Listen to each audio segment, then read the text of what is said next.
के सृष्टिकर्ता सर्वशक्तिमान पिता ईश्वर में विश्वास करते हैं और उसके इकलौते पुत्र जो हमारे प्रभु यीशु मसीह में हम विश्वास करते हैं, जो पवित्र आत्मा के द्वारा गर्भ में आए और कुंवारी मरियम से जन्मे। उन्होंने पौलुस पिलातुस के शासनकाल में होगा, वे क्रूस पर चढ़ाए गए, मर गए, दफनाए गए और अधोलोक में मिले। वह तीसरे दिन मृतकों में से जी उठे, स्वर्ग गए, सर्वशक्तिमान पिता ईश्वर की दाहिने ओर विराजमान हैं। अब वहाँ से जीवित और मृतकों का न्याय करने आएंगे। हम पवित्र आत्मा, पवित्र कलीसिया, धर्मों की सहभागिता, पापों की क्षमा, शरीर के पुनरुत्थान और अनंत जीवन में विश्वास करते हैं। आमीन। हे पिता हमारे जो स्वर्ग में है, तेरा नाम पवित्र किया जाए, तेरा राज्य आवे, तेरी इच्छा जैसे स्वर्ग में है वैसे पृथ्वी पर भी पूरी हो। हमारे प्रतिदिन का आहार आज हमें दे और हमारे अपराध हमें क्षमा कर, जैसे हम भी अपने अपराधियों को क्षमा करते हैं, और हमें परीक्षा में न डाल परंतु बुराई से बचा। आमीन। प्रणाम मैया, कृपा पूर्ण, प्रभु तेरे साथ है, धन्य है तू स्त्रियों में और धन्य है तेरे गर्भ का फल यीशु। हे संत मरियम, परमेश्वर की माँ, प्रार्थना कर हम सब पापियों के लिए अब और हमारे मरने के समय। आमीन। प्रणाम मैया, कृपा पूर्ण, प्रभु तेरे साथ है, धन्य है तू स्त्रियों में और धन्य है तेरे गर्भ का फल यीशु। हे संत मरियम, परमेश्वर की माँ, प्रार्थना कर हम सब पापियों के लिए अब और हमारे मरने के समय। आमीन। प्रणाम मैया, कृपा पूर्ण, प्रभु तेरे साथ है, धन्य है तू स्त्रियों में और धन्य है तेरे गर्भ का फल यीशु। हे संत मरियम, परमेश्वर की माँ, प्रार्थना कर हम सब पापियों के लिए अब और हमारे मरने के समय। आमीन। पिता और पुत्र पवित्र आत्मा की महिमा हो, जैसे सराहनीय ने किया कि अनंत काल तक सदा रहेगी। आमीन। हे मेरे यीशु, हमारे सभी पापों को क्षमा कर, मैं अपने आप से बचा सभी आत्माओं को स्वर्ग में ले चल, विशेष कर आत्माओं को जिन्हें आपने न्याय कर पहुंचाया। आमीन। हे पिता हमारे जो स्वर्ग महिमा का पहला वेद प्रभु यीशु का जीवित नाम।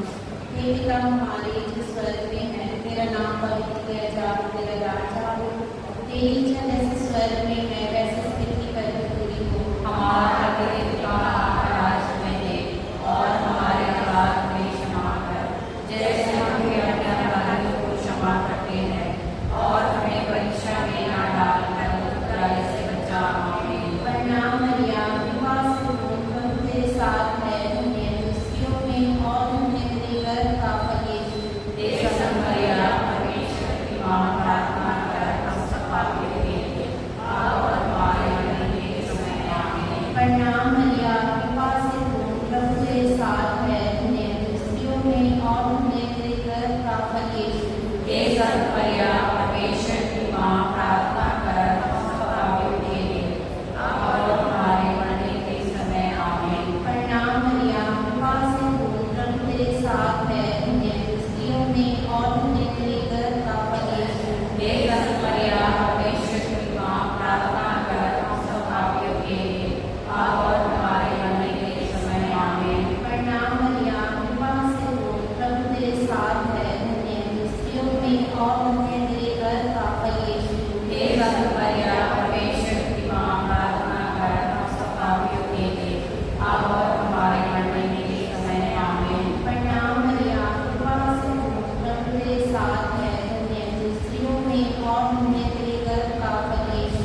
हे संत मरियम, परमेश्वर की माँ, प्रार्थना कर हम सब पापियों के लिए अब और हमारे मरने के समय। आमीन। प्रणाम मैया, कृपा से पूर्ण, प्रभु तेरे साथ है, धन्य है तू स्त्रियों में और धन्य है तेरे गर्भ का फल यीशु।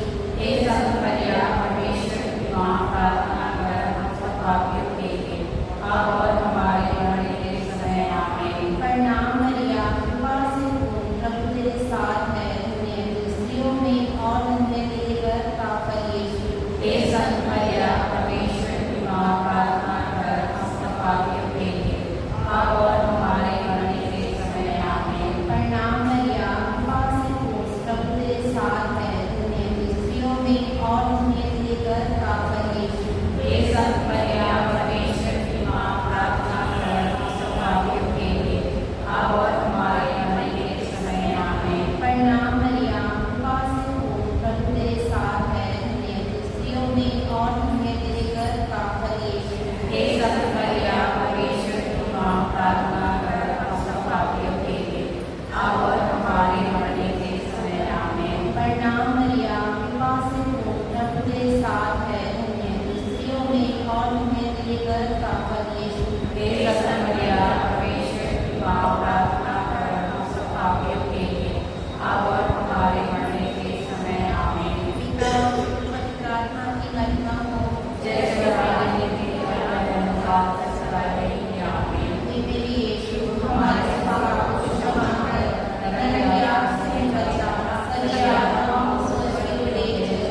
इसायाह के ग्रंथ अध्याय 55 पद संख्या 7 में प्रभु यीशु हमें कहते हैं कि पापी अपना मार्ग छोड़ दे और दुष्ट अपने बुरे विचार त्याग दे। वह प्रभु के पास लौट आए और वह उस समय उस पर दया करेगा, क्योंकि हमारा ईश्वर दया सागर है। आइए सब मिलकर एक साथ बोलेंगे हालेलुया। अपने दोनों हाथों को उठा के बोलेंगे हालेलुया। यीशु की स्तुति हो, यीशु की महिमा हो। आइए हम अपनी आंखों को बंद करेंगे। आज के इस पूरे समय को प्रभु यीशु के हाथों में समर्पित करेंगे।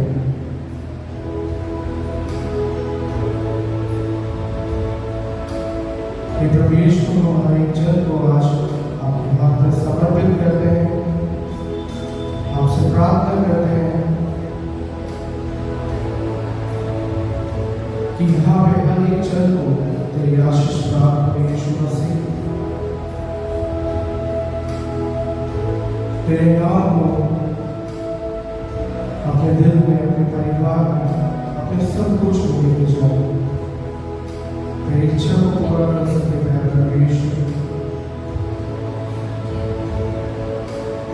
हर बात के लिए हम तुझे धन्यवाद देते हैं और सब कुछ को तेरे चरणों में समर्पित करते हैं और प्रार्थना करते हैं।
Yeshua,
hallelujah.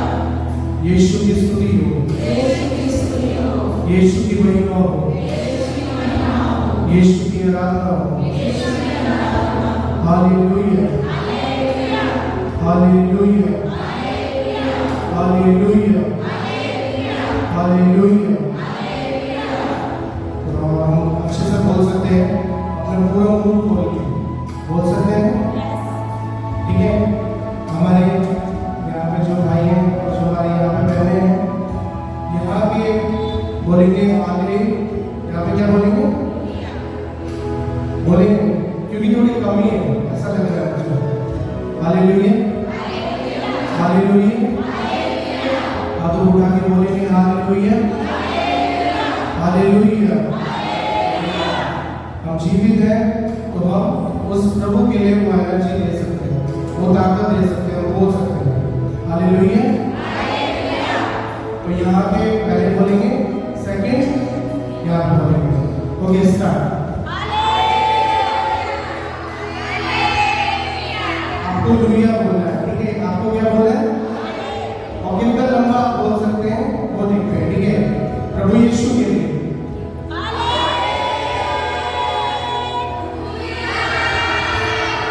खत्म हो गया, सब खत्म हो गया। थोड़ा और अच्छे से बोल सकते हैं। अच्छा, आइए हम सब खड़े हो जाते हैं। शाम का समय है, हम अपने अपने काम से थक कर आए हुए हैं, अपने कुछ कार्यों को छोड़ के आए हुए हैं। किसके लिए? यीशु के लिए। अगर आप एक कदम प्रभु यीशु के लिए बढ़ाते हैं, मैंने पहले भी बोला था, तो प्रभु यीशु आपके लिए कितने कदम बढ़ाते हैं? कितने?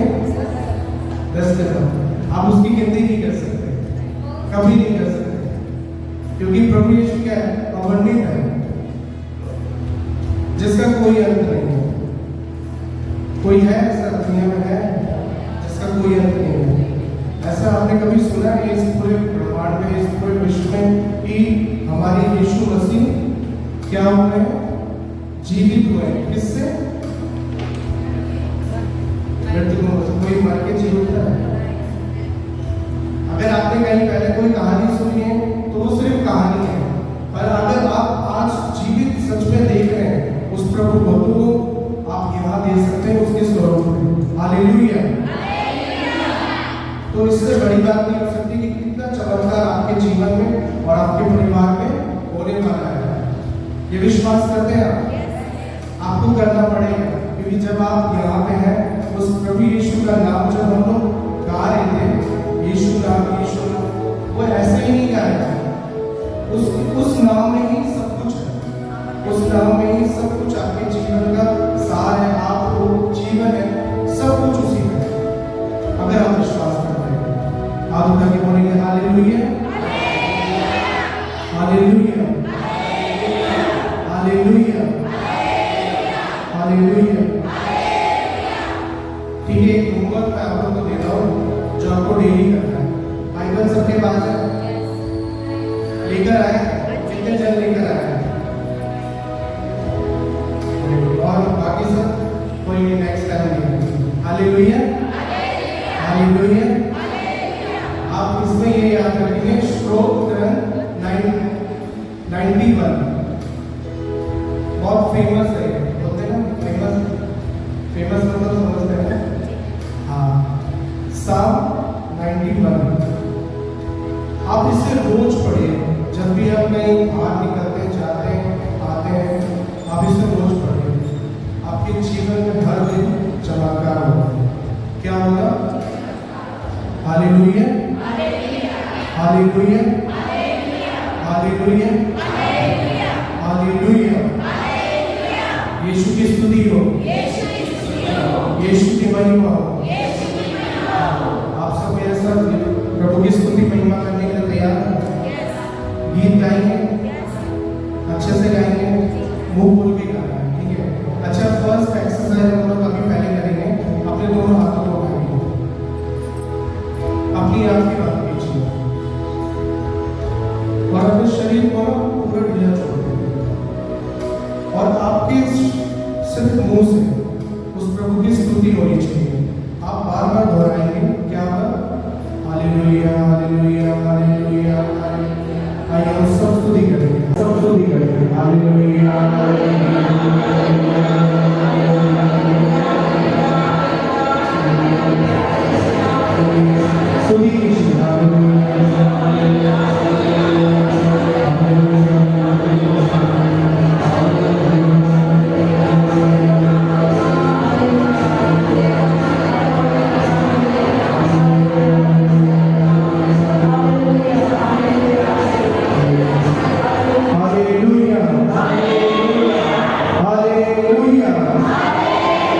यीशु की स्तुति हो, यीशु की महिमा हो। हालेलुया। सबको दिखाई दे रहा है? सबको पढ़ना आता है? एक बार हमारी और गायक मंडली गाएगी, देन फिर आप लोग देखिए हमारे साथ गाएंगे। हम लोग इस गीत को पहले भी गा चुके हैं और आज हम इसको अच्छी तरह सीखेंगे। तो आइए हम ताली बजा सकते हैं, थोड़ा सा ऐसे झूम सकते हैं, झूम सकते हैं। आइए झूम करके एक साथ मिलकर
Thank you.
तेरी हर खुशी को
स्वागत करने जा रहे हैं।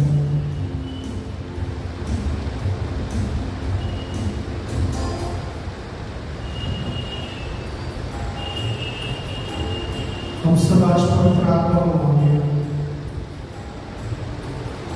ताकि वो हमें हमारे सब कुछ को, हमारे परिवार को, जो कुछ भी आज तक हमें प्रभु यीशु को मिला है, उस सब को हम उस पवित्र आत्मा के हाथों में समर्पित करें। हर दिन के लिए, पवित्रता के लिए उस पवित्र आत्मा से हम आइए गिड़गिड़ाते हुए प्रार्थना करें कि आज हम सब में जितने भी जन यहाँ हैं, हम सब में पवित्र आत्मा उतारा है। पूरी शक्ति से, पूरे सामर्थ्य से हर एक जन के अंदर आज पवित्र आत्मा आ जाए।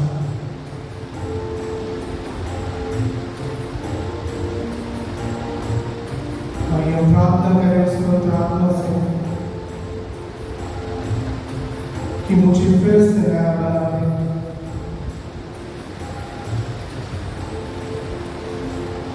मेरे जीवन को, मेरे सब कुछ को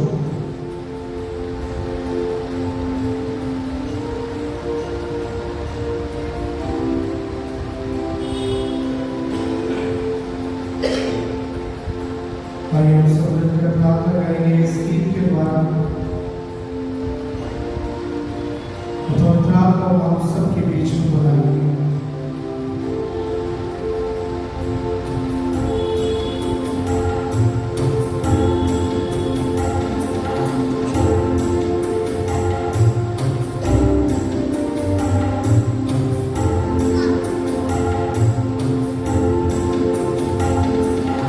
Oh,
सब अपने मुखों में आ जाइए आराधना के लिए।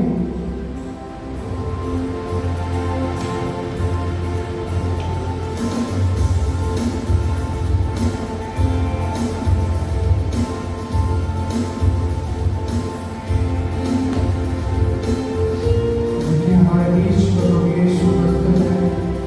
आइए हम सब मिलकर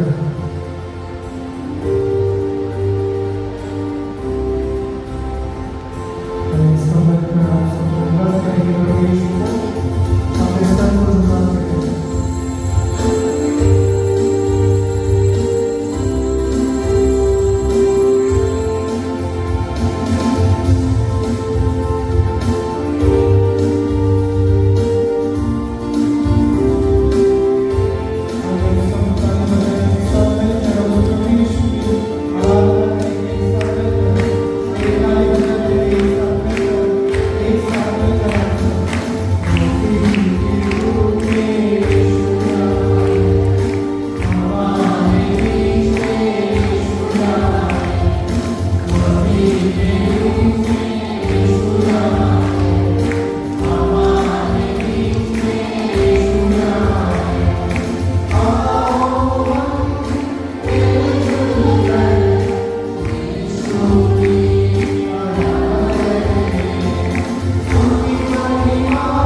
परेशानी, दुख, बीमारी, जो कुछ भी आज हमें सता रहा है, परेशान कर रहा है, व्याकुल कर रहा है, रोटी में उपस्थित यीशु को समर्पित करें।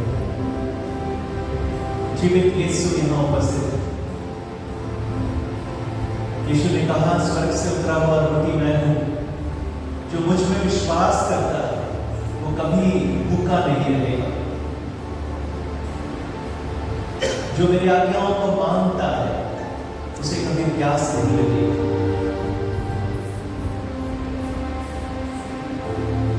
अपने जीवन को प्रभु को समर्पित करें।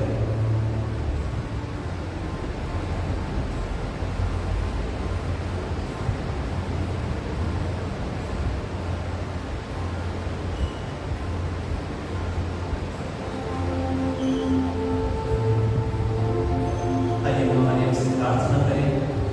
यीशु की मां हमारी मां है, हमारे सब निवेदन उनके पावन चरणों में समर्पित करें। मां मरियम उन प्रार्थनाओं को यीशु तक पहुंचाए, इसके लिए हम लोग सब मिलकर दिल से प्रार्थना करें। प्रणाम मरियम, कृपा से भरी, प्रभु तेरे साथ है, धन्य है तू स्त्रियों में और धन्य है तेरा गर्भ का यीशु। हे संत मरियम, परमेश्वर की मां, प्रार्थना कर हम सब पापियों के लिए अब और हमारे मरने के समय। आमीन। हमारे सत्संग के सभी लोग जो लोग आज नहीं आ पाए किसी भी कारण से, उनके निवेदनों, उनकी प्रार्थनाओं मां मरियम के हाथों में सौंप। प्रणाम मरियम, कृपा से पूर्ण, प्रभु तेरे साथ है, धन्य है तू स्त्रियों में और धन्य है तेरे गर्भ का फल यीशु। हे संत मरियम, परमेश्वर की मां, प्रार्थना कर हम सब पापियों के लिए अब और हमारे मरने के समय। आमीन। हमारे वो सब निवेदन जो हम किसी को नहीं बता सकते, हमारे दिल का सबसे बड़ा बोझ, सबसे बड़ा दुख, सबसे बड़ी व्याकुलता मां मरियम के हाथों में। प्रणाम मरियम, प्रभु तेरे साथ है, धन्य है तू स्त्रियों में और धन्य है तेरे गर्भ का फल यीशु। हे संत मरियम, परमेश्वर की मां, प्रार्थना कर हम सब पापियों के लिए अब और हमारे मरने के समय। आमीन। पिता और पुत्र और पवित्र आत्मा की बड़ाई हो, जैसे आदि अब है और कल सदा। आमीन। उसका चिन्ह पिता और पुत्र और पवित्र आत्मा के नाम पर। आमीन। सबको जय यीशु। हालेलुया। हालेलुया। सब लोग खुश हैं? लगता तो नहीं है, देखता खुश है? खुश है तो मुस्कुरा के आपके बगल में जो बैठे हैं उनको जय यीशु बोलिए। हालेलुया। हालेलुया। यीशु मसीह जीवित है, इसलिए कितना भी दुख, कितनी भी परेशानी, कितनी भी व्याकुलता हमारे जीवन में हो, हम निराश नहीं हो सकते, है ना, क्योंकि यीशु मसीह जीवित है। हालेलुया। हालेलुया। हालेलुया। बाइबल में सन्मति के सुसमाचार में हमें यीशु मसीह हमको एक दृष्टांत सुनाता है, कहानी सुनाता है। इस कहानी को ध्यान से सुनेंगे। इस कहानी में, इस दृष्टांत में हमारे जीवन के बहुत सारे उत्तर छिपे हुए हैं। ठीक है, ध्यान से सुनिएगा। मत्ती का सुसमाचार 18वां अध्याय 21 से लेकर 23 से लेकर, ध्यान से सुनेंगे। यही कारण है कि स्वर्ग का राज्य, यीशु मसीह स्वर्ग के राज्य के बारे में बता रहे हैं। यीशु मसीह संसार में, इस जगत में एक राज्य स्थापित करने के लिए नहीं आए। वो हमें पिता के राज्य, मतलब ईश्वर का राज्य का मतलब क्या है? जहां पर ईश्वर की इच्छा पूरी होती है वो ईश्वर का राज्य है। अगर आपके जीवन में ईश्वर की इच्छा पूरी हो रही है तो आपका हृदय ईश्वर का राज्य है। हालेलुया। कोई एक भौगोलिक क्षेत्र नहीं है, एक ज्योग्राफिकल एरिया नहीं है ईश्वर का राज्य। ईश्वर का राज्य हमारे हृदय में है। अगर हम ईश्वर की इच्छा को अपने जीवन में पूरी करते हैं, हमारी इच्छा नहीं, ईश्वर की इच्छा, यीशु की इच्छा हम जब पूरी करते हैं, वहां पर ईश्वर का राज्य स्थापित होता है। तो अगर हम परिवार में रहते हैं, 5 लोग हैं, अगर मेरे जीवन में मेरे हृदय में यीशु का राज्य है, ईश्वर की इच्छा मैं पूरी करता हूँ, और परिवार का हर एक सदस्य अगर ईश्वर की इच्छा पूरी करता है, तो उस परिवार में हम कह सकते हैं कि ईश्वर का राज्य। Hallelujah, hallelujah. लेकिन ऐसा हो नहीं पाता। क्यों नहीं हो पाता? क्योंकि परिवार में 5 हैं, तो हो सकता है 2 लोग यीशु की इच्छा पूरी करना चाहें, बाकी 3 लोग नहीं करना चाहें। तो वहां पर हम ईश्वर के शांति को, उसके प्रेम को अनुभव नहीं कर पाते। इसका मतलब ये नहीं कि ईश्वर नहीं है, लेकिन ईश्वर के प्रेम को अनुभव नहीं कर पाते, चख नहीं पाते, उसके प्यार को चख नहीं पाते। तो यीशु यहाँ पर अपने राज्य के बारे में बता रहे हैं। ध्यान से सुनिए। वचन सुनने में हमारा छुटकारा है, वचन को अपनाने में हमारा छुटकारा है। इसलिए वचन सुनते समय हमारा विश्वास जागृत होता है, इसलिए वचन ध्यान से सुनने की जरूरत है। यही कारण है कि स्वर्ग का राज्य उस राजा के सदृश है जो अपने सेवकों से लेखा लेना चाहता था। जब वह लेखा लेने लगा तो उसका लाखों रुपए का एक कर्जदार उसके सामने पेश किया गया। अदा करने के लिए उसके पास कुछ भी नहीं था, इसलिए स्वामी ने आदेश दिया कि उसे, उसकी पत्नी, उसके बच्चे और सारी जायदाद को बेच दी जाए और ऋण अदा कर दिया जाए। अब समझिए, राजा को बहुत अधिक कर्ज दे दिया था एक व्यक्ति को। उससे बोला कि वापस दो, तो वो चुका नहीं पा रहा। तो राजा ने कहा चलो ये चुका नहीं पा रहा है, तो एक काम करते हैं, इसकी पत्नी, इसके बच्चे, इसके घर, इसका जो भी संपत्ति है सबको बेच देते हैं, इसको बंद कर दें। तो इस प्रकार से जब राजा आदेश निकालता है, इस पर वह सेवक उसके पैरों पर, राजा के पैरों पर गिर गया और अनुनय विनय प्रार्थना करने लगा कि मुझे समय दीजिए, मैं आपको सब कुछ चुका दूंगा। Hallelujah, hallelujah. तो राजा को अपने सेवक पर दया आई और उसने उसे जाने दिया और उसका सारा कर्जा माफ कर दिया। तो ये राजा बड़ा दयालु किस्म का। उसने उसे कहा कि उसने उसके पैरों पे गिरकर प्रार्थना किया कि मुझे समय दीजिए। उसने ये नहीं कहा कि माफ कर दो, उसने क्या कहा था? मुझे समय दो, मैं सब कुछ चुका दूंगा। लाखों, जबकि लाखों लिखा हुआ है, सच में वो करोड़ों की संपत्ति का कर्जा। तो राजा दयालु किस्म का था, उसने उसको जाने ही नहीं दिया, उसका सारा कर्जा माफ कर दिया। हालेलुया। जब वह सेवक, तो ये सेवक के मन में क्या भाव उठा होगा उस समय? अगर आपने बैंक से लोन ले रखा है, घर खरीदने के लिए आपने लोन ले लिया, 20-30 लाख रुपए का लोन ले लिया और आप चुका नहीं पा रहे, तो बैंक क्या करेगा? आपका घर जब्त कर लेगा, है ना? आपका घर जब्त कर देगा, आपकी चीजें जब्त कर देगा। आप अगर ऐसी परिस्थिति में खड़े हैं और बैंक सरकार से या बैंक से एक निर्देश आता है और आपसे कहते हैं कि आपको नहीं चुकाना पड़ेगा, आपका कर्जा माफ हो गया, तो आपके मन में क्या भाव उठेंगे? आप दुखी हो जाएंगे, व्याकुल हो जाएंगे, रोने लगेंगे? नहीं, खुशी से आनंदित होंगे, बड़े खुश होंगे। तो ये सेवक के मन में क्या भाव उठा होगा? लाखों का कर्जा राजा ने माफ कर दिया। तो ये खुश होना चाहिए, लेकिन बाइबल में उसके बारे में नहीं लिखा है। लेकिन ये क्या होता है? ये राजा के दरबार से बाहर निकलता है। जब वह सेवक बाहर निकला तो वह अपने एक सह सेवक, उसके नीचे काम करने वाला कोई व्यक्ति है, एक सह सेवक से मिला जो उसका लगभग 100 दिनार का कर्जदार। दिनार एक दिन का वेतन होता है। तो अगर एक दिन का वेतन अगर हम 200 रुपए या 300 रुपए भी लगा लेते हैं, तो कितना दिनार का कर्जदार था वो? 100 दिनार, मतलब मुश्किल से 20,000-30,000 रुपए का कर्जा।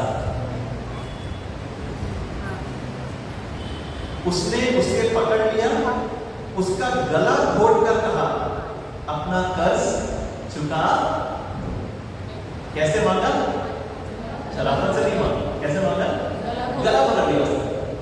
राजा ने इसका गला पकड़ा था? पकड़ा कि नहीं पकड़ा? नहीं, मांगा, पकड़ा नहीं। लेकिन ये बाहर निकलकर अपने ही कर्जदार को गला पकड़ लेता है, बोलता है सब कुछ चुका दो।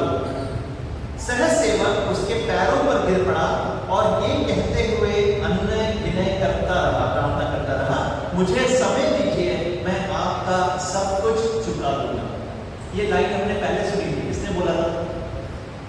किसी ने किसको बोला? राजा को बोला था, मुझे समय दीजिए, मैं सब कुछ चुका दूंगा। परंतु उसने नहीं माना और जाकर उसे तब तक के लिए बंदी गृह में डलवा दिया जब तक वह अपना कर्ज ना चुका दे। यह सब देखकर दूसरे सहसेवक बहुत दुखी हो गए और उन्होंने राजा के पास जाकर सारी बात बता दी। तब स्वामी ने उस सेवक को बुलाकर कहा, दुष्ट सेवक, तुम्हारे अनुनय विनय पर मैंने तुम्हारा वह सारा कर्ज माफ कर दिया था, तो जिस प्रकार मैंने तुम पर दया की थी, क्या उस प्रकार तुझे भी अपने सह सेवक पर दया नहीं करनी चाहिए थी? और स्वामी ने गुस्सा होकर, क्रुद्ध होकर उसे तब तक के लिए जल्लादों के हवाले कर दिया जब तक वह थोड़ी थोड़ी ना चुका दे। Hallelujah, hallelujah, hallelujah, hallelujah, hallelujah. ये पहला राजा है इस कहानी में। वो कौन है? कौन है ये राजा जिसने लाखों रुपए का कर्ज माफ कर दिया? कौन है? कौन है? ईश्वर है ना? ईश्वर है। पहला जो सेवक है जिसका कर्ज माफ किया गया, वो कौन है? वो कौन है? मैं और आप हैं। मैं और आप हैं, जिनके लाखों रुपए का कर्जा ईश्वर ने, हमारे पाप का कर्जा इतना अधिक है, हमारे गुनाहों का, हमारे पाप का, हमारे गलत स्वभाव का, हमारे गलत आचरण का, पाप का कर्जा इतना अधिक है, फिर भी हमारे प्रार्थना करने पर हम उसके सामने झुकते हैं तो वो हमारे कर्जे को माफ कर देता है, हमको आजाद कर देता है। Hallelujah, hallelujah. लेकिन जब हम उसके घर से बाहर निकलते हैं, दूसरा हमारा भाई मिलता है, बहन मिलती है, जिसने हमें चोट पहुंचाई, जिसने हमें दुखी किया, हमारे नाम को खराब किया, हमारे बारे में गलत बोला, हम क्या करते हैं? उसका बाइबल में बताया हम क्या करते हैं?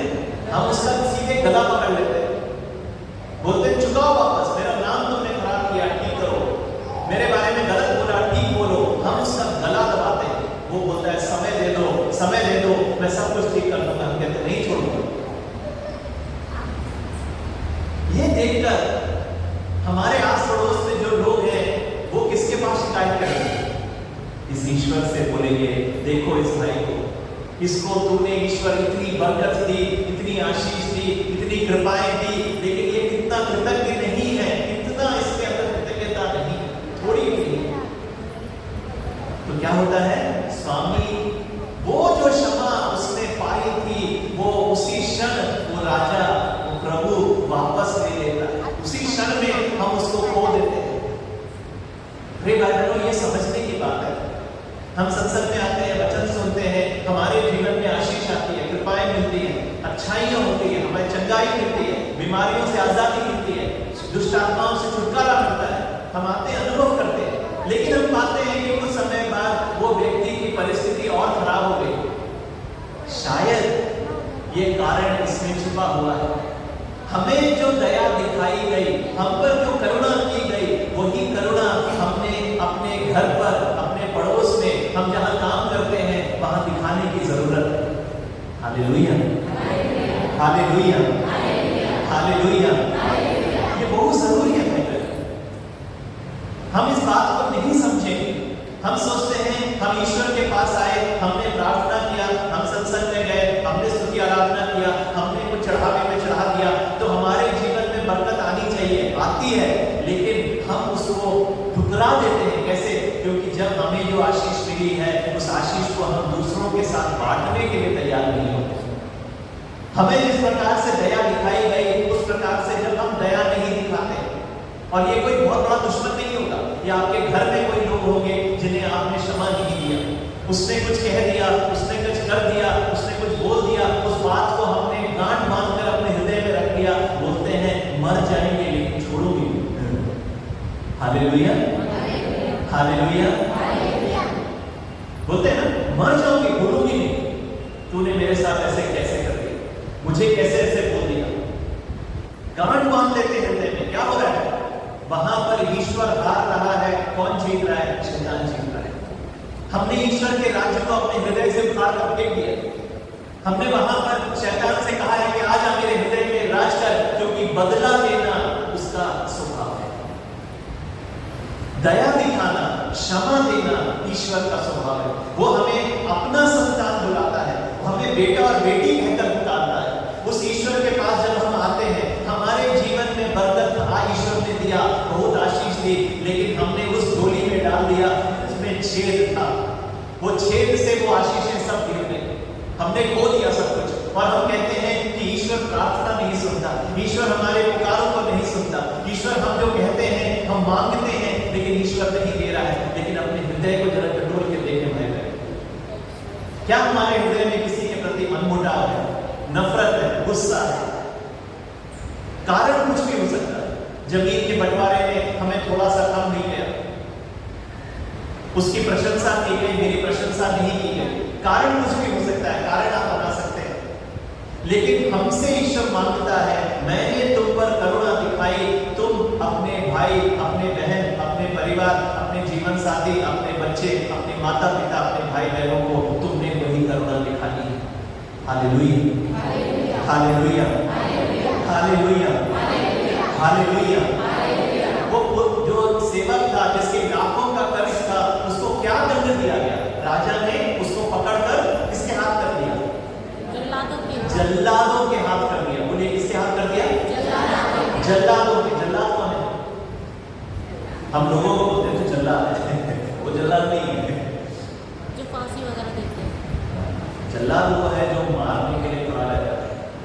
जल्लादों के हमारे कर दिया, मतलब हमारे जीवन में ऐसी परेशानियों की बाढ़ आने लगेगी कि हम समझ नहीं पाएंगे कि ये क्या हो रहा है। वो है जल्लादों के हाथ में कर देना। प्रिय भाई बहनों, ये बहुत ही सीरियस बात है, इसको हमें समझना है। इसीलिए यीशु क्या कहता है? एक कहानी सुनाने के बाद, दृष्टांत सुनाने के बाद यीशु हमें कहते हैं, यदि तुम में से हर एक अपने भाई को पूरे हृदय से क्षमा नहीं करेगा, तो मेरा स्वर्गीय पिता, यीशु कह रहे हैं, मेरा स्वर्गीय पिता भी तुम्हारे साथ ऐसा ही। बोलिए इस वचन को मेरे पीछे दोहराइए, यदि तुम में से हर एक अपने भाई को पूरे हृदय से क्षमा नहीं करेगा, तो मेरा स्वर्गीय पिता भी तुम्हारे साथ ऐसा ही करेगा। हम क्षमा क्यों नहीं करना चाहते? क्योंकि हम झुकना नहीं चाहते, हम विनीत होना नहीं चाहते, हम दूसरों की गलतियों को अनदेखा नहीं करना चाहते, अपने आप को छोटा बनाना है। ईश्वर का राज्य बच्चों के लिए है, यीशु कहते हैं, जो अपने आप को झुकाने के लिए तैयार है, विनीत होने के लिए तैयार है। मैं गलत हूँ, मुझे माफी दे दो, मुझसे गलती हो गई, ये कहने के लिए तैयार है। वो विनीत स्वभाव हमारे, वो विनय हमारे जीवन में होना है। Hallelujah, hallelujah, hallelujah. मत्ती का सुसमाचार 6 अध्याय 14वां वचन, यीशु इस प्रकार से कहते हैं, यदि तुम दूसरों के अपराध क्षमा करोगे, तो तुम्हारा स्वर्गीय पिता तुम्हें भी क्षमा करेगा। अगर हम क्षमा करेंगे, तो यीशु कहता है तुम्हारा स्वर्गीय पिता भी तुम्हें क्षमा करेगा। अगले लाइन में यीशु कहते हैं, हमने अगर नहीं सुना तो यीशु उसको उल्टा कहते हैं, परंतु यदि तुम दूसरों को क्षमा नहीं करोगे, तो तुम्हारा स्वर्गीय पिता भी तुम्हारे अपराध क्षमा नहीं करेगा। इस गलतफहमी में मत रहिए कि हमने ईश्वर से मांगा, ईश्वर ने दे दिया, हमने क्षमा मांगी, ईश्वर ने क्षमा कर दिया। ईश्वर क्षमा करता है, लेकिन ईश्वर अपेक्षा भी करता है कि हम बाहर निकलकर, हम चर्च से बाहर निकलकर जब जाएं, तो जो हमारा विरोधी आता है, जो हमारे विरुद्ध जिसने हमारा नाम खराब किया, हमारे बारे में बोला, जो भी है, जिसने हमारे विरुद्ध अपराध किया, उसको हम उसी उदारता से, जिस उदारता से परमेश्वर ने हमको क्षमा किया, हम भी क्षमा करें। Hallelujah, hallelujah. जब हम ये करेंगे, आप देखेंगे आपके जीवन में आशीष बहने लगेगी, मैंने कहा विरोधी आपका बहुत बड़ा शत्रु नहीं है, पाकिस्तान में नहीं बैठा है आपका विरोधी आपके घर में है, आपके परिवार के सदस्य हैं, जिन्होंने कुछ बोल दिया, कुछ कह दिया, कुछ कर दिया, वो आपको चुप गया है, वो आपके दिल से आप निकालते नहीं है, वो आप पकड़ के बैठे हैं, उसको आजाद कर दीजिए। प्रभु के सामने उसको बोलिए, मैं प्रभु के नाम पर, प्रभु तूने मुझे आजाद किया, मैं इसको आजाद कर दूं। जब हम ये करेंगे तो हम कृपाएं पाएंगे। बहुत सारे लोग सत्संग में आते हैं, चर्च में आते हैं, बहुत आगे आगे आना चाहते हैं, लेकिन कई बार कृपाएं नहीं प्राप्त कर रहे हैं, कारण शायद यहाँ छिपा हुआ है। एक कहानी है बनारस में, फादर अनिल देव है, वो सुनाते हैं, स्वामी जी कहते हैं इस प्रकार की कहानी, अच्छी कहानी है, मुझे अच्छा लगा तो मैं आपको बताना चाहता हूँ। एक चर्च के पास 2 ईसाई परिवार रहते थे। कहाँ पर? चर्च के पास। उन लोगों में बहुत अनबन हो गया था, दोनों परिवार। अनबन का कारण क्या था? उनके दीवार पर जो बाउंड्री वॉल था, वहां पर एक आम का पेड़ था। आम के पेड़ में जो फल होता था, तो ये परिवार वाला जैसे मतलब राइट वाला दाएं साइड में जो घर था, वो जैसे फल होते थे वो तोड़ लेते, दूसरे वाले दिख रहे थे तो वो तोड़ लेते, क्योंकि ये पता नहीं था कि पेड़ किसका, क्योंकि बाउंड्री वॉल पे दोनों का लड़ाई होती थी, हर साल लड़ाई होती थी। पंचायत बैठा है, पंचायत वालों ने कहा कि भैया ऐसा है कि लड़ाई तो बहुत साल से चल रही है, अब से इस पेड़ से कोई फल नहीं तोड़े, कोई फल नहीं, जो फल गिर गया आपके बाग में गिरा तो आपका, आपके बाग में गिरा तो आपका, परेशानी खत्म। लेकिन परेशानी खत्म नहीं होती। क्या होती है? एक दिन सवेरे, संडे का दिन था, आम का एक सूखी टहनी, वो टहनी आकर गिरी तो दीवार में, टहनी जो है दीवार में फंस गई, आधा हिस्सा इधर, आधा हिस्सा इधर। दोनों घर में 2 बूढ़ी अम्माएं, दोनों घर की अम्माएं दौड़ कर आई, एक ने इस साइड से पकड़ा, दूसरे ने उस साइड से पकड़ा। क्यों? सूखी लकड़ी क्या करेंगे? उसको जलाएंगे। तो कहेंगे बारिश का समय है, बारिश के समय का पूरे जलाने का काम हो जाएगा, 2-3 महीने निकालने के, हम तो इधर से ये अम्मा खींचे, उधर से वो अम्मा खींचे, खूब देर खींचे, फिर रस्साकसी होती रही, लकड़ी वहां फंसा पड़ा है। इतने में क्या हुआ? चर्च का घंटा बज गया मिसा के लिए। तो एक थी उसमें, वो रोज मिसल जाने वाली थी, बहुत भक्त थी, उसने अपने पोती को आवाज लगाया, अरे सरिता भक्त करा। वो सरिता 10 साल की बेटी दौड़ कर आई, बोली अम्मा क्या हुआ? बोली ये टहनी पकड़े रहना, मैं मिसा के लिए जा रही हूँ, मिसा से वापस आऊंगी, तब तक पकड़े रहना। Hallelujah, hallelujah. तो हम अपने धार्मिक चीजों को पूरा कर रहे हैं, लेकिन दिल को आजाद आशीष कैसे मिलेगी? वो मिसा में जाकर क्या सोच रही होगी? अरे छोड़ तो नहीं दिया उसने। आप समझ रहे? हम ईश्वर को ठग नहीं सकते, ये प्रॉब्लम है। हम ईश्वर को रिश्वत नहीं दे सकते, प्रॉब्लम है। ईश्वर को हम झूठ बोलकर निकल नहीं सकते। ईश्वर हमारे इन बातों पर फंसने वाला ईश्वर नहीं है। हमारे पैसे देकर ईश्वर फंसने वाला नहीं है। हमारे दिल को देखता है, आपके और मेरे दिल को देखता है। अगर हमारा दिल साफ है, हमारे दिल में किसी के प्रति नफरत नहीं है, हमारा हृदय प्रेम से भरा है, भाई बहन अजमा के देखिए ईश्वर को, वो जीवित है, आपके जीवन में आशीष करेगा। अजमा के देखिए। लेकिन छोड़ना है सब, उस लकड़ी को जो पकड़ कर बैठे हैं उसको छोड़ना है। Hallelujah, hallelujah, hallelujah, hallelujah. बंदर को पकड़ते हैं, पता है कैसे? बंदर को पकड़ने के लिए क्या करते हैं? एक डब्बे के अंदर जिसमें उसका हाथ जा सकता है, कुछ उसको जो पसंद वाली चीज डाल देते हैं, हाथ ऐसा चला जाएगा, वो चीज उठाने के बाद वो मुट्ठी खोल कर ही निकल सकता है, बंद मुट्ठी उसका बाहर। लेकिन बंदर का स्वभाव क्या है? वो बांध के रखा होगा तो वो मुट्ठी नहीं छोड़ेगा, वो अपना हाथ आजाद नहीं करेगा, वो डब्बे में फंसा रहेगा। हालेलुया। हमने ऐसा नहीं होना है, आजाद हो गए, खोल देना अपने हाथ। प्रभु ने हमको इतनी आशीष दिया भाई बहनों। आप सत्संग में आ रहे हैं, कितने समय से आप लोग आ रहे हैं, आपने कृपाएं पाई, आजाद करें अपने हृदय को खोल दीजिए। उन लोगों को जिन लोगों ने आपको चोट पहुंचाया उनको आजाद करिए, उन्हें जाने दीजिए। प्रभु आपके जीवन में कृपाएं बढ़ाए, आजमा के दीजिए। Hallelujah, hallelujah. यीशु ने हमें हे पिता प्रार्थना सिखाई है ना। हे पिता प्रार्थना में यीशु क्या कहते हैं? जिस प्रकार से मैंने तुम्हें क्षमा करा, आप भी इसी तरीके से क्षमा करो। मुझे उस प्रकार से क्षमा कर जिस प्रकार से मैंने अपने अपराधियों को क्षमा करा। यीशु ने हमसे वो सीखा। मरकुस का सुसमाचार 11वां अध्याय 24वां वचन, मरकुस 11:24, ध्यान से सुनिएगा। इसलिए मैं तुमसे कहता हूं, यीशु प्रार्थना के बारे में बता रहे हैं, जब तुम प्रार्थना में तुम जो कुछ प्रार्थना में मांगते हो विश्वास करो कि वह तुम्हें मिल गया है और वह तुम्हें दिया जाएगा। प्रार्थना का पहला नियम, मांगते समय विश्वास करना है कि वह हमको मिल गया है और वो हमें दिया जाए। विश्वास पहले करना है, दिया बाद में जाएगा। उसी सांस में यीशु कहता है अगले लाइन में, जब तुम प्रार्थना के लिए खड़े हो और तुम्हें किसी से कोई शिकायत हो तो उसे क्षमा करो। प्रार्थना करते समय हमारे मन में कोई ऐसा व्यक्ति आ जाता है, मन में उसके बारे में सोचते हैं जिसके लिए हमारे मन में नफरत है, मनमुटाव है, गुस्सा है। यीशु कहता है उसी समय उसे क्षमा कर दो, जिससे तुम्हारा स्वर्गीय पिता भी तुम्हारे अपराध क्षमा। प्रार्थना में विश्वास होना जरूरी है, लेकिन साथ में क्षमा भी होना है। हमारा दिल साफ होना है, दिल भरा है दूसरे से नफरत से, तो कैसे ईश्वर की कृपा प्राप्त करेंगे? ईश्वर से कहता है आजाद करो, क्षमा करो। Hallelujah, hallelujah, hallelujah.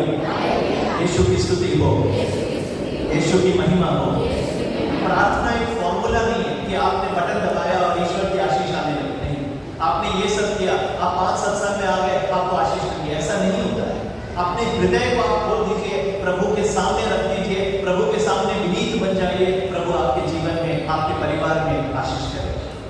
आपके द्वारा आपके परिवार में आशीष आएगी, लेकिन क्षमा आपने देना है। कितना ही बड़ा दुख आपको क्यों ना दिया। आप सोचेंगे अगर मैं क्षमा दे दूंगा तो मैं बेवकूफ बन जाऊंगा। नहीं, आप बेवकूफ नहीं बनेंगे, आप ईश्वर की आंखों में बड़ा बनेंगे। जो झुकता है उसको उठाने वाला ईश्वर। Hallelujah, hallelujah, hallelujah.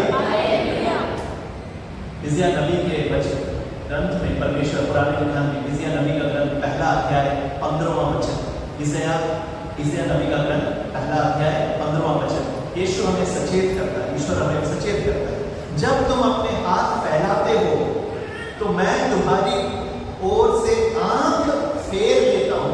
ईश्वर कहता है कि तुम जब हाथ फैलाते हो तो मैं अपनी आंख तुम्हें से हटा लेता हूं। क्यों? मैं तुम्हारे असंख्य प्रार्थनाओं को अनसुना कर देता हूं।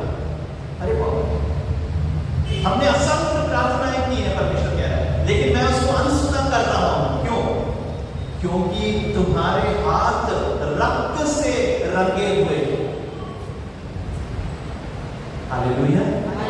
क्षमा नहीं लेना, ईश्वर कहता है तुम्हारे हाथ रक्त से रंगे हुए। तुम बहुत असंख्य प्रार्थना कर रहे हो, लेकिन मैंने अपने कान बंद कर लिए। मैं कृपा आशीष नहीं दूंगा। इसलिए वचन चलना है, वचन जाने की आशीष मिलेगी। ईश्वर के आगे क्या कहता है तो क्या करना है हमको?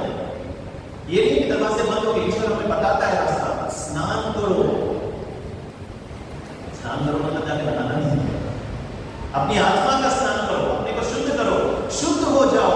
अपने कुकर्म मेरी आंखों के सामने से दूर करो। ईश्वर कहता है अपने कुकर्म मेरी आंखों, ईश्वर की आंखों से दूर करो। पाप करना छोड़ दो, भलाई करना सीखो। हालेलुया। अगर हम ये करेंगे, कृपाएं आशीष आएगी। आजमा के देखिए, प्रभु जीवित है, उसका वचन सच्चा है। उसने जो बोला है वो पूरा करेगा। पृथ्वी आकाश टल जाए तो टल जाए, लेकिन उसका वचन नहीं टलेगा। मरकुस का सुसमाचार 13वां अध्याय 31वां वचन, पृथ्वी आकाश टल जाए तो टल जाए, लेकिन उसका वचन नहीं टलेगा। Hallelujah, hallelujah, hallelujah, hallelujah, hallelujah. मत्ती का सुसमाचार 5वां अध्याय 23 और 24 वचन में यीशु कहते हैं, जब तुम वेदी के पास आते हो, प्रभु के घर में आते हो, वेदी के पास आते हो, अपनी भेंट चढ़ा रहे हो और तुम्हें याद आता है कि मेरे भाई को मुझसे कोई शिकायत है। किसको भाई को, मेरे बहन को, मेरे पड़ोसी को, मेरे घर में मेरे जीवन साथी को, मेरे बच्चों को मुझसे शिकायत है, भेंट जब लेकर आए हो ईश्वर के घर में, आपको याद आता है कि आपके भाई को शिकायत है, तो क्या करना है? तो अपनी भेंट वहीं वेदी के सामने छोड़कर पहले अपने भाई से मेल करने जाओ और तब आकर भेंट चढ़ो। प्रभु को भेंट नहीं चाहिए, आपका दिल चाहिए। Hallelujah, hallelujah. हम बड़ा सा भेंट लेकर आ रहे हैं प्रभु के पास, भेंट चढ़ाने वाले हैं। उस समय हमारे हृदय में ईश्वर की आत्मा याद दिलाता है तुम्हारा संबंध उस भाई के साथ, उस बहन के साथ, अपने जीवन साथी के साथ, अपने भाई बहन के साथ, अपने माता पिता के साथ तुमने संबंध तोड़ दिया है। यीशु कहता है बस भेंट वहीं छोड़ दो, चढ़ाना नहीं उसको। क्यों? चढ़ा देंगे तो क्या होगा? ईश्वर उसको ग्रहण नहीं कर सकता, क्योंकि ईश्वर दिल देखता है। वापस जाओ, मेल करो, संबंध ठीक करो, वापस आकर भेंट चढ़ो। हालेलुया। बाइबल में एक सुंदर घटना है राजा दाऊद के बारे में। दाऊद के बारे में सुना है? इजराइल का राजा, पहला राजा था साउल राजा था। साउल राजा जब राज कर रहा था तो फिलिस्तीनी और इजराइलियों के बीच में युद्ध हुआ। तो वहां पर फिलिस्तीनियों का एक बड़ा योद्धा था गोलियत। गोलियत के बारे में लिखा है कि वो 8 फीट चौड़ा लंबा ऐसा, उसने आकर ललकारा इजरायली सेना, ललकार कर कहा हमें लड़ने की जरूरत नहीं है, तुम एक योद्धा को भेजो, अगर वो योद्धा मुझे हरा दे तो हमारी पूरी सेना तुम्हारे सामने सरेंडर कर देगी। हर दिन आकर ललकारता था, लेकिन इजरायलियों में किसी में भी उसको देखकर, उस दानव को देखकर वो डर जाते थे। बाइबल में लिखा है 40 दिन तक वो ललकारा, लेकिन इजराइल में कोई नहीं था जो खड़ा हो सकता। उस समय क्या होता है, एक बालक दाऊद जो एक चरवाहा था, वो इसकी ललकार सुनकर वो कहता है कि प्रभु के लोगों को इसने कैसे ललकारा। वो साउल राजा के पास जाता है, बोलता है राजा से मुझे अनुमति दीजिए, मैं इस योद्धा से लड़ूंगा। राजा कहता है तुम बालक हो, 15-16 साल के हो, और इस दानव को देखो, ये युद्ध में माहिर है, तुम तो एक चरवाहे हो। तो दाऊद कहता है मैंने अपने हाथों से सिंह को मारा है, मेरे भेड़ों पर जो आक्रमण करता है उन सिंहों को मैंने मारा है, मुझे अनुमति दे। तो राजा अनुमति देता है। और आप जानते हैं कहानी, वो 5 पत्थर उठाता है, एक छोटा सा पत्थर घुमाकर जब फेंकता है, वो पत्थर उसके सर पर लगता है, वो योद्धा ढेर हो जाता है। इजराइल वहां पर फिलिस्तीन सेना पर विजय पाता है और राजा साउल खुश होकर दाऊद को एक बहुत बड़ा अपनी सेना में अधिकारी का स्थान देता है। समय बीत जाता है, हर युद्ध में दाऊद जीतता था। क्यों? क्योंकि ईश्वर का हाथ उसके पास, उसके ऊपर था। उसकी शक्ति नहीं थी, लेकिन ईश्वर का हाथ। तो एक दिन युद्ध करके जब वो वापस आया तो वहां की स्त्रियों ने, यरूशलेम की स्त्रियों ने जोर जोर कर गीत गाया। गीत क्या गाया? साउल ने हजारों को गिराया, दाऊद ने 10,000 को गिराया। क्या बोला? साउल राजा ने हजारों को गिराया, दाऊद ने 10,000 को गिराया। क्या हुआ? राजा था, लेकिन फिर भी उसके अंदर क्या उठा? ईर्ष्या, जलन की आत्मा।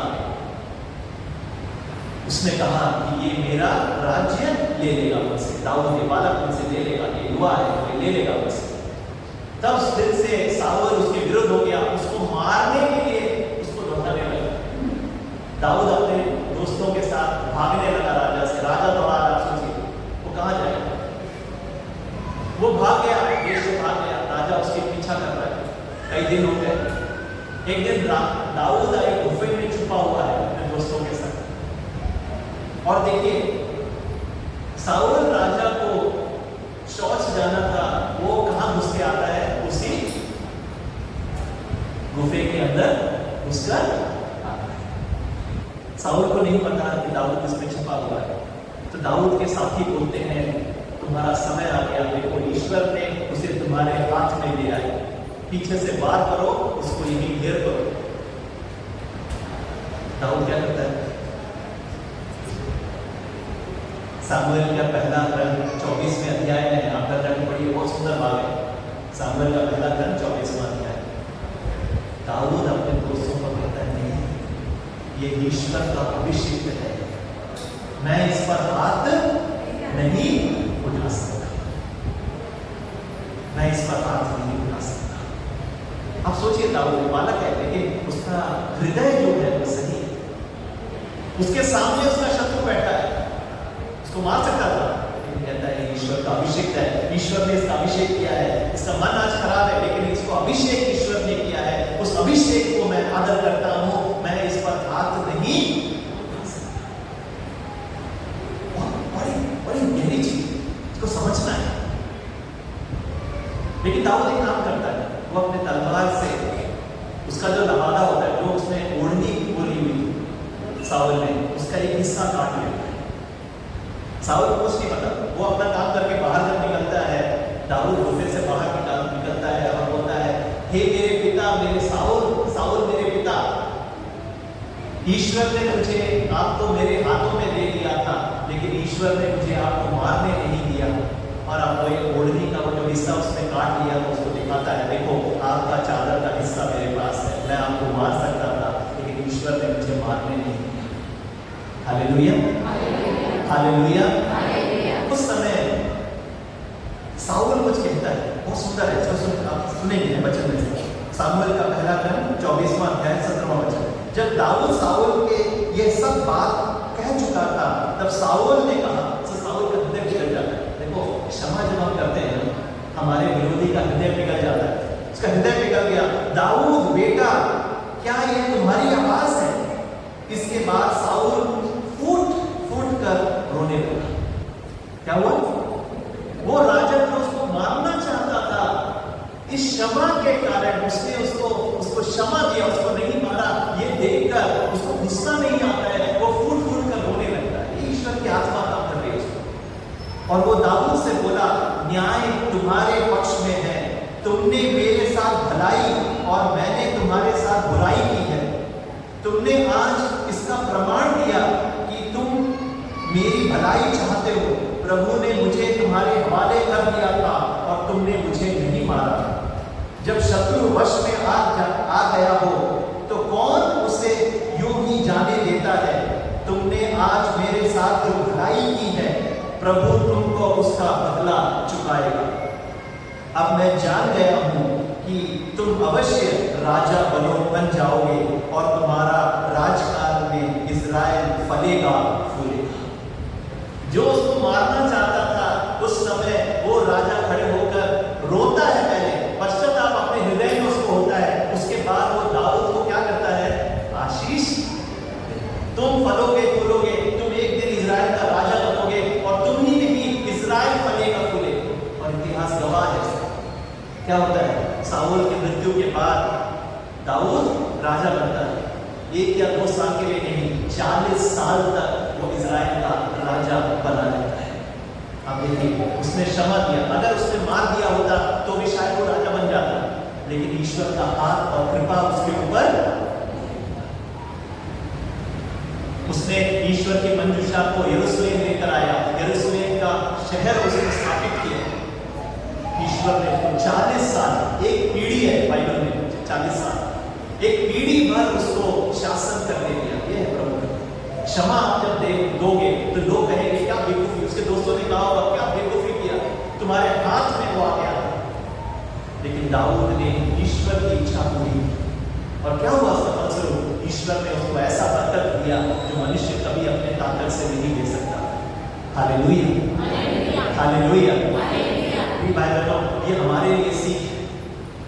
क्षमा देना आज बेवकूफी लगेगा, उसको हम कैसे छोड़ दें, उसने हमसे ठग लिया, उसने हम उसको कैसे छोड़ दें, ऐसे लगेगा। लेकिन आप जब ईश्वर के हाथों में उसको सौंप देंगे, ईश्वर आपको ऐसी आशीष देगा जो मनुष्य कभी सोच नहीं सकता है। Hallelujah, hallelujah. एक अंतिम चीज मैं बोलूंगा यहाँ पर, उसके बाद हम समाप्त करेंगे। सत्संग में शायद यहाँ पर गवाही दी थी कुछ समय पहले, शायद पता नहीं वो बहन यहाँ है कि नहीं। एक बहन आई थी, इसके हाथ में चोट लगा हुआ था, गहरा, हाथ सीधा नहीं होता। यहाँ जब आई, प्रार्थना के लिए आई, तो ऐसे उससे पूछा गया कि आपके मन में किसी के प्रति कोई मनमुटाव है? तो उसने बोला हाँ, जिसने मेरे साथ ये किया है उसके लिए तो उसको बताया गया कि अगर आप क्षमा करने के लिए तैयार हो तो प्रभु आपके जीवन में कृपा देगा। वो बहन तैयार थी, एक क्षमा की प्रार्थना उसने बोली। उस व्यक्ति ने जिसने उसके हाथ को इस प्रकार से कर दिया था, उसको प्रभु के सामने क्षमा कर दिया। बहनों, मुझे याद नहीं कि आपको याद है कि नहीं, लेकिन वो बहन यहाँ खड़े होकर गवाही दी उसने। अगले हफ्ते उसका हाथ जो ऐसा था वो सीधा हो गया। Hallelujah, hallelujah. आगे बताकर चोट उसने दिया था, चोट उसने दिया था, उस व्यक्ति ने दिया, लेकिन बांध के किसने रखा हुआ था? क्षमा नहीं करने के कारण। जैसे ही क्षमा किया, प्रभु ने उसके हाथ को खोल दिया। 2 हफ्ते के अंदर उसका हाथ सीखो। Hallelujah, hallelujah, hallelujah. प्रभु हमारे इस ईश्वर, हमारा जो ईश्वर है वो हमें क्षमा करना सिखाता है। क्रूस पर पड़े होकर उसने अपने शत्रुओं को क्षमा की। इससे बड़ी सीख नहीं। तो अगर आपको क्षमा करने में मुश्किल होता है, इस यीशु के पास आइए, क्रूसित यीशु के पास आइए। बोले प्रभु दिल में बहुत दर्द है, मुझसे नहीं हो सकता है, मैं ताकत दीजिए, कृपा दीजिए। प्रभु आपको देगा। कई बार एक बार में क्षमा नहीं होता है, बार बार क्षमा करना पड़ता है। जब तक आपके हृदय से वो जो नफरत है वो हट ना जाए, रोज प्रभु के सामने उस व्यक्ति को लेकर आए, उसको आशीष दे। मिसा में भाग लेते, मिसा में चढ़ाएं, आराधना में हम भाग लेते, आराधना में उस व्यक्ति को चढ़ाएं, उसके लिए आशीष के लिए प्रार्थना करें। प्रभु कृपा देगा। आप देखेंगे वो आशीष, आप क्षमा करेंगे, आपके बच्चों को, आपके जीवन साथी को, आपके परिवार में वो बरकत कैसे ईश्वर देते हैं। ईश्वर का राज्य हमारे हृदय में आता है। शैतान हमको बांधे रखना चाहता है। संत पौलुस कहता है, अक्षमा में शैतान हमको बांधे रखना चाहता है, लेकिन हम उसके चालों के प्रति अज्ञानी नहीं है। क्षमा देते हैं। Hallelujah, hallelujah, hallelujah, hallelujah.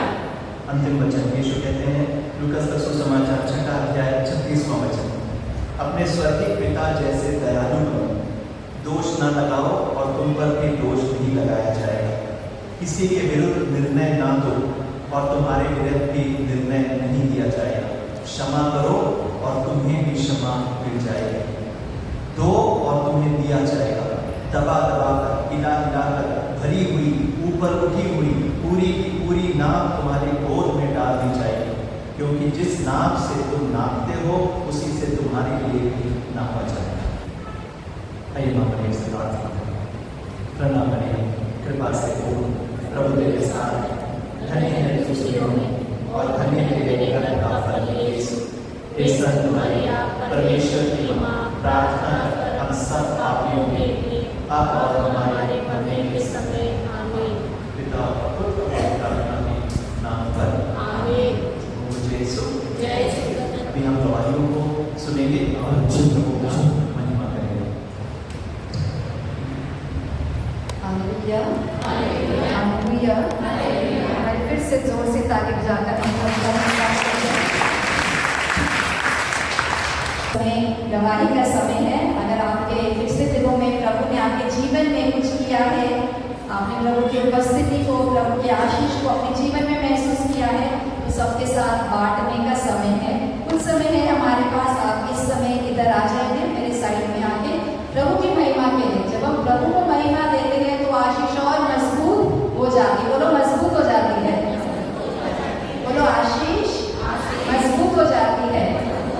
इसलिए प्रभु को महिमा देना है। Hallelujah, hallelujah. यीशु मसीह की जय, यीशु मसीह की जय, यीशु मसीह की जय। हम सुनेंगे, आप अपना नाम बताएंगे, आप कहाँ से आए हैं और इधर आइए, और प्रभु ने आपके जीवन में क्या किया हम सबके साथ। मैं सुंदर से आया हूँ और मैं रो रहा था अस्पताल में, ऑपरेशन बोल दिया था, होने रहा था, ऑपरेशन बोल दिया था। तो मैं रात को 1:30-2 बजे के बीच में रो रहा था।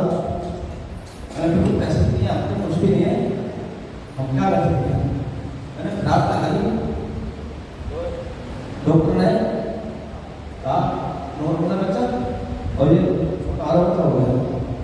किधर है प्रभु की प्रार्थना से बताइए, तो प्रभु की प्रार्थना से बताइए।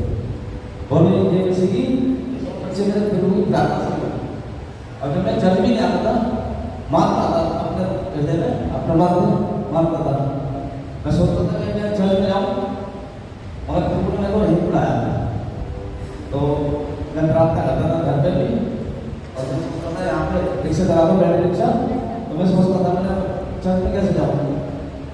तो मैं ये सोचता था बाहर से मैं प्रार्थना और चला जाता था। तो प्रभु जी ने मेरे को यहाँ पे बुलाया। तो आज मेरे इस बारे दोनों बच्चे प्रभु ने दिए। हालेलुया। खुदाई के बारे में प्रभु की स्तुति करते हैं। यीशु मसीह की हालेलुया। हमारे बच्चे प्रभु की महिमा के लिए इस्तेमाल होना है। बोलो होना है। प्रभु की महिमा के लिए हमारा जीवन इस्तेमाल होना है। हालेलुया। यीशु मसीह की जय। सबको जय यीशु की जय। मैं मंडे को ना मैं अपने बच्चों को स्कूल से लेने के लिए गई थी, और मेरी सुबह की प्रार्थना होगी जरूर है 4 बजे की। और मैं सिर्फ अपनी प्रार्थना में ये रखती प्रभु मैं अपना हर एक दिन हर एक समय आपको चढ़ाती हूँ पिता, और अपने पूरे परिवार के आपके लोगों के बारे में मांगती हूँ। और ऐसा ही हुआ जब प्रभु को चढ़ाते हैं तो प्रभु हमारी अगुवाई करते हैं, प्रभु हमारी रक्षा करते हैं। और हम रिक्शे में बैठे हुए थे तो मेरे ये हाथ थोड़ा सा बाहर निकला हुआ था, स्कूटी वाला आया बहुत स्पीड में, और उसका जो हैंडल जो होता है ना वो मेरे हाथ में एकदम टच करके बहुत जोर से लगा था।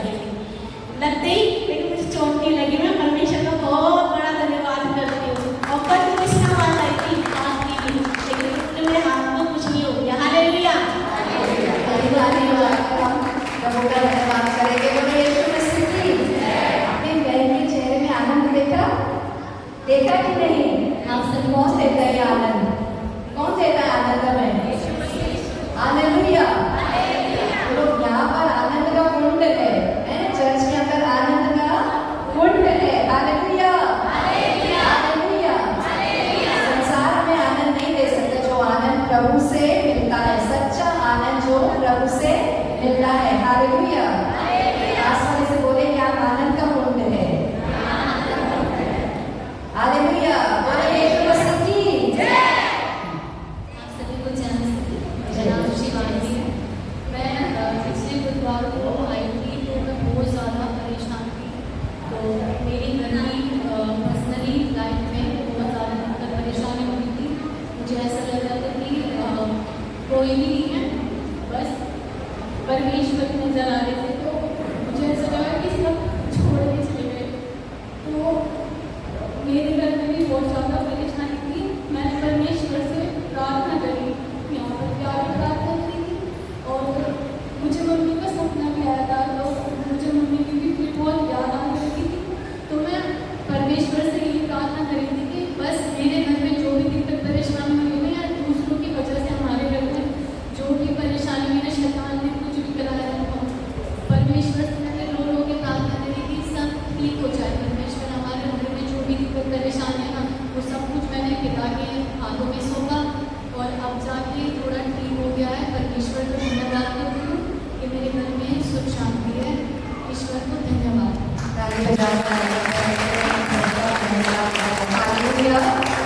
हालेलुया।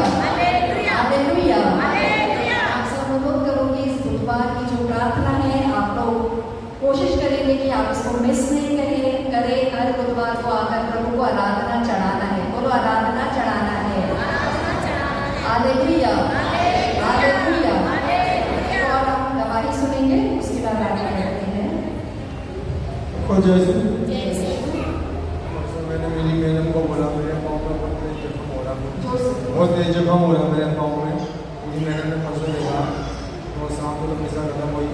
फिर उन्होंने प्रेयर करी मेरी, तो उन्होंने पाँव में उसका आसान लगाया। बहुत भटका था मेरा पाँव, काम करते हुए चोट लगी थी। मैंने बताया कि मेरा पाँव छूट रहा था। अब मेरा पाँव बहुत अच्छा हो गया। मैडम ने प्रेयर करी और उसका आसान लगाया, प्रेयर करी, बहुत अच्छा हो गया। मेरा पाँव पड़ रहा था, अब बहुत सूख गया। अभी आप बताओ आपके पाँव में क्या था? पाँव में क्या था? जख्म हो गया था, कट गया था, जख्म हो गया था और पाँव में पस आ गया था। कितने दिन से था? वो मेरा एक हफ्ते था। एक हफ्ते से था। फिर आपने क्या किया? प्रे करी, दुआ करी, सब ठीक हो। अभी ठीक है? अब सही है। आइए ताली बजाइए। को प्रभु का धन्यवाद देते हैं। Hallelujah, hallelujah. इस समय प्रभु के राज्य में बोने का समय है। आप जो भी चढ़ावा चढ़ाना चाहते हैं आप अपने हाथ में ले लेंगे। हम प्रार्थना करेंगे। बाइबल हमें सिखाती है हमें बोने के लिए बीज और खाने के लिए रोटी प्रभु हमें देते हैं। जो बोता है वही आगे जाके उसको लपने पाएगा, उसको और चुनने पाएगा। तो हम जो भी प्रभु के राज्य में बोना चाहते हैं, चढ़ाना चाहते हैं, हम अपने हाथ में ले लेंगे। हम आंखों को बंद करके हम प्रार्थना करते हैं। हे पिता परमेश्वर, इस बीज को हम आपके राज्य में बोना चाहते हैं। आपने जो आनंद हमारे जीवन में दिया उसका एक भाग हम आपके राज्य में दे देते हैं। हम विश्वास करते हैं और प्रार्थना करते हैं कि ये बीज जो हम आपके राज्य में बो रहे हैं बहुत से लोगों के लिए आनंद का कार्य बनने पाए। जिस तरह आपने हमें बचाया उसी तरह बहुत से लोगों का जीवन बचने पाए, बहुतों का जीवन ज्योतिर्मय होने पाए। ये प्रार्थना हम करते हैं प्रभु यीशु के नाम पर, आमीन। इस मंडली गाना गाएगी, आप लोग अपना बीज बो सकते हैं।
आइए हम सब खड़े हो जाएंगे।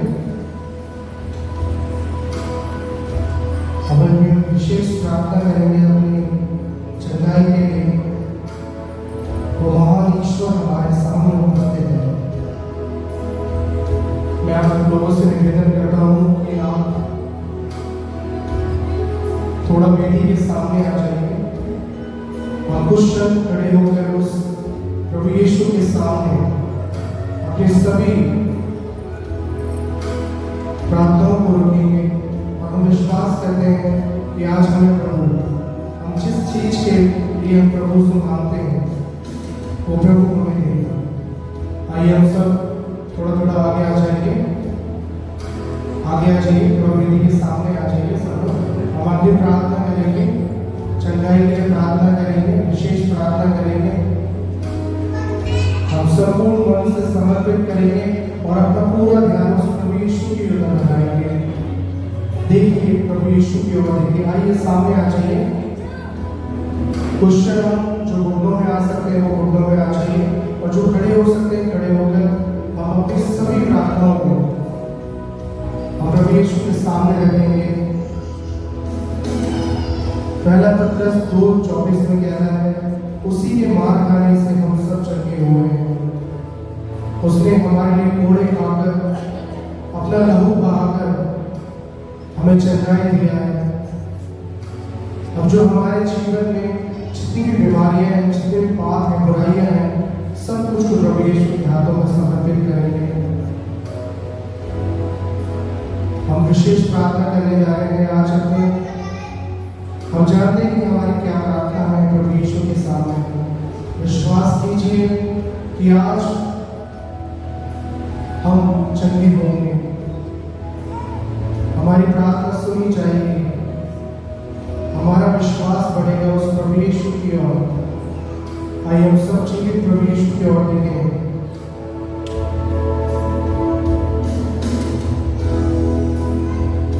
देखिए जीवित प्रभु यीशु की ओर। अपने दोनों हाथों को बढ़ाइए।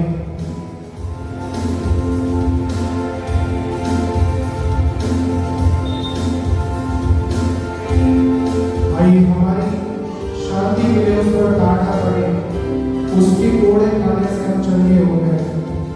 यशायाह की ग्रंथ 53:5 में कहते हैं, वह हमारे अपराधों के लिए कारण घायल किया गया, वह हमारे अधर्म के कामों के कारण ही कुचला गया।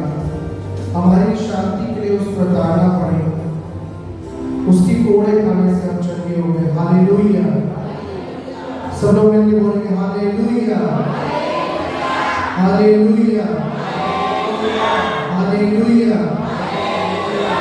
आइए हम सब मिलकर उस प्रभु यीशु की स्तुति करेंगे। हालेलुया, हालेलुया, हालेलुया, हालेलुया,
विशेष प्रार्थना के लिए हमारे अभी फादर आएंगे, विशेष चढ़ाई के लिए प्रार्थना करेंगे। फादर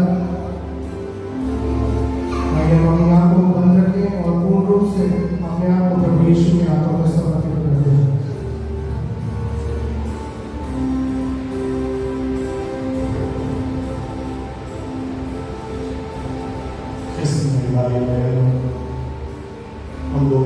यीशु मसीह के समक्ष है। आइए प्रभु की उपस्थिति को हमारे दिल में, हमारे जीवन में महसूस करें कि प्रभु यीशु मसीह स्वर्ग से उनके होगी। प्रभु यीशु मसीह हमारे मुक्ति के लिए आए, हमारे बीच में आके निवास। प्रभु यीशु मसीह आज इस वेदी पर उनके के रूप में उपस्थित हैं। आइए हमारे जीवन को, हमारे सारे सुख दुख तकलीफ समस्याओं को प्रभु के समक्ष प्रभु को समर्पित करें। प्रभु सुनते हैं, देखते हैं, जानते हैं हमारे एक कष्ट तकलीफ समस्याओं को। प्रभु यीशु मसीह मांगो दिया जाए। आइए प्रभु से प्रार्थना करें। आइए प्रभु से प्रार्थना करें। प्रभु आपके हमारे दिल में बस जाए। आइए प्रभु से प्रार्थना करें, हमें शांति से भर दे, खुशी से भर दे। हे सर्वशक्तिमान पिता परमेश्वर, मैं आपको धन्यवाद देता हूँ आज के इस दिन के लिए, इस सत्संग के लिए, यहाँ उपस्थित एक भाई बहनों के लिए प्रार्थना करता हूँ। हे प्रभु, आगे बेटा बच्चे आपके सामने आइए। प्रभु आपकी कृपा, आशीष कृपा हम सबों पर बनी रहे। हे प्रभु, आप दयालु हैं, हम सुसमाचार करते हैं। प्रभु यीशु मसीह हर गांव में, शहर में, गलियों में जाके लोगों को हर तरह की बीमारियों से, दुष्ट आत्मा से पीड़ित लोगों के लिए चिंता किया, लोगों को जीवित किया। हे प्रभु, आपके लिए कुछ भी ऐसा नहीं है।